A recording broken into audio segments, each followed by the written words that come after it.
But as a last word, um, yeah, what I think, what we've also been advocating for, because apart from the missing millions actually being the people, there's something that perhaps seems to be forgotten in this country.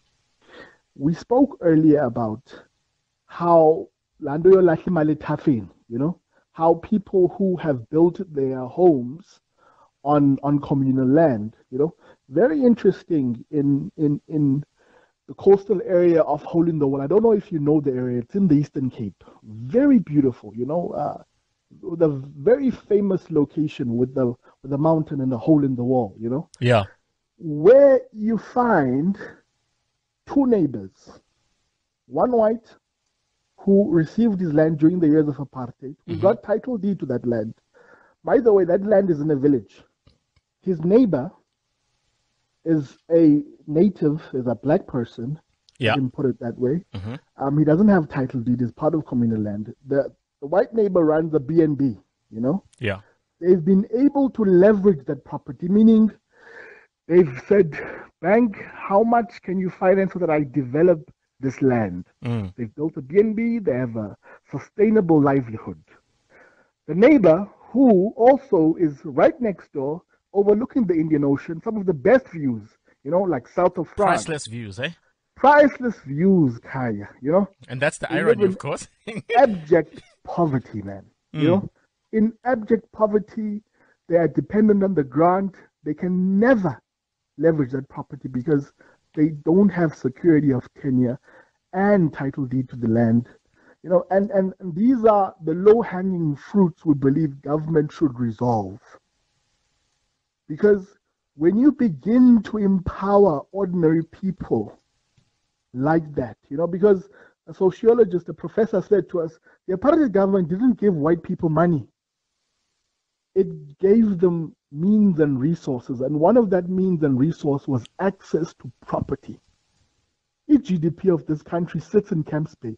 If you know Camps Bay and how beautiful it is, you'll think, here's the South African GDP. I don't know if you're familiar with that beautiful place. I know Zizi Kota knows it very well. Beautiful homes.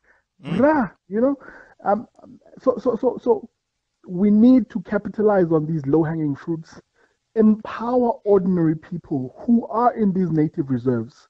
And there's a lot throughout the country.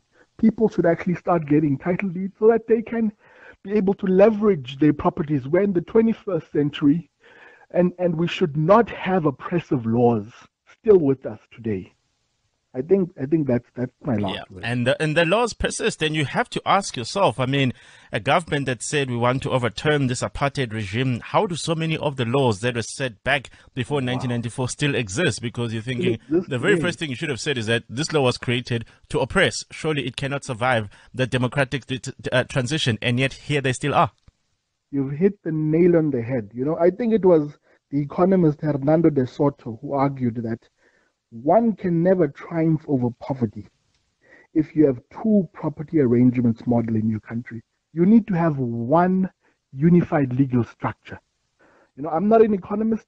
An economist said that, and it makes perfect sense because if I take the example of the two neighbors in Hole in the Wall, it makes perfect sense because you live right next door to each other, but you live worlds apart. You definitely live worlds apart. That's what it is. Sande Dotyeni, my guest, who is the author of The Missing Millions, and also Buntu Nonkelela was a contributor to that book. The book is called The Missing Millions, The Story of Four Land Grabbers. It's an interesting book because it really just gives an anecdote and some insights into how four men looked at the situation of land hunger and land dispossession and said, can we be a bit more creative in trying to engage in doing things differently? And from what we're hearing, they seem to be heading in the right direction. Thank you very much to my two guests. We'll take a small break, and then thereafter we'll be speaking to Femi Koya, an Afrobeat music